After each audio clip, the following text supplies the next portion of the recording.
Charles Leclerc, Charles Leclerc, Charles Leclerc, Charles Leclerc dans le mur. C'est vrai qu'en ce moment, pour les fans de Ferrari en Formule 1, c'est compliqué. Mais ce n'est pas le sujet de la vidéo. Bonjour à tous, bienvenue dans l'épisode 8 de comment devenir pilote professionnel automobile en partant de zéro. Donc il est l'heure de faire un petit bilan de la situation. Est-ce un échec ou un minimum de réussite? C'est ce que nous allons voir dans cette vidéo.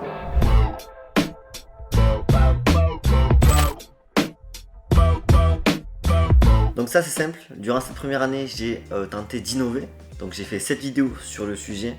J'ai fait un stage en Formule 4, j'ai fait un stage en mid-jet, j'ai gagné une Endurance karting de 2 heures solo, j'ai fait rallye jeune ou encore j'ai expérimenté avec ma fameuse Clio 2.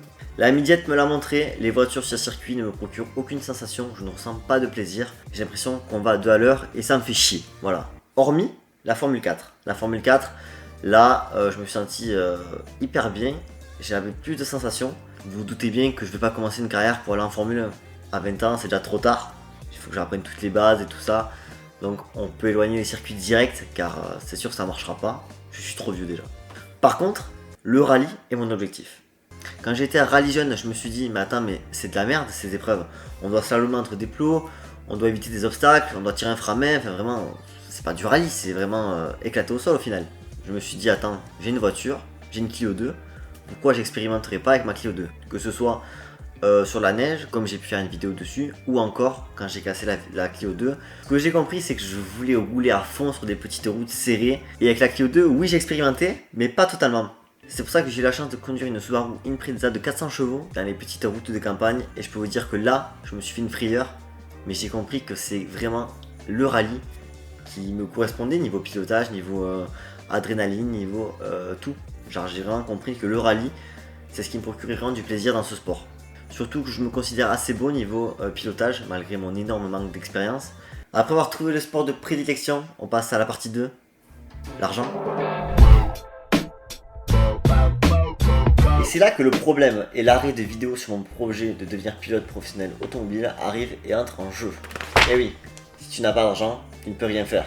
J'ai eu à un moment donné l'envie d'acheter la voiture, l'équipement de rallye, genre la combinaison, le casque, tout, et me lancer en me disant j'ai qu'une chance et on y va. C'est des frais énormes, que ce soit pour les pneus, que ce soit pour la voiture, que ce soit pour l'essence, que ce soit pour les spéciales, les rallyes que tu fais,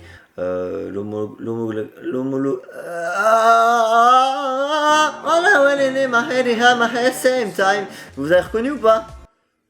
Et pour moi à l'heure actuelle, partir tête baissée dans ce projet, c'est prendre un gros risque dans ma vie. Car si ça marche, bah, tant mieux pour moi, je suis bien, j'ai réussi mon objectif. Mais si ça marche pas, bah, rip.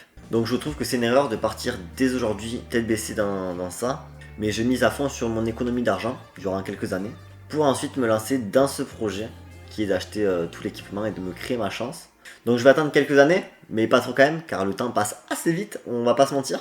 Plus, pourquoi pas YouTube qui me permettrait aussi soit peut-être de gagner de l'argent, soit de me faire connaître, de participer à des concepts YouTube avec d'autres pilotes, avec d'autres YouTubeurs, donc de level up financièrement, professionnellement et de développer mon entourage aussi dans la même occasion. D'où les vidéos de road trip, d'où les vidéos des activités avec mes potes, d'où le tour de la course à vélo, des concepts énormes car ça coûte de l'argent et j'essaie d'y faire attention car je veux économiser, en même temps je veux kiffer ma vie.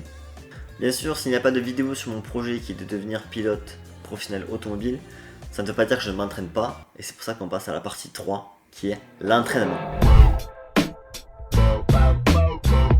Donc je fais ça en interne, bien sûr, je ne vais pas vous filmer ma vie, mais je m'entraîne régulièrement, que ce soit en soignant mon alimentation ou en faisant du sport à fond pour être un minimum en forme.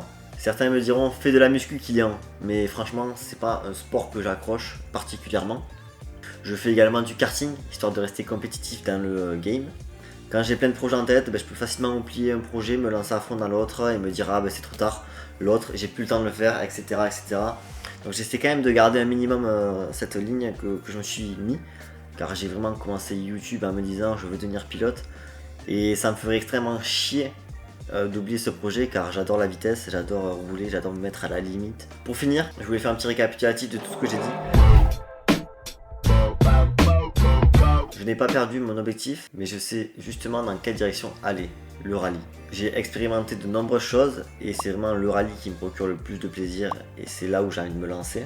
Mais je fais une pause, histoire de me permettre d'être à l'aise financièrement et de pouvoir me lancer à fond dans le projet. Donc voilà, donc merci à vous d'avoir suivi l'épisode 8 de comment devenir pilote professionnel automobile en partant de zéro.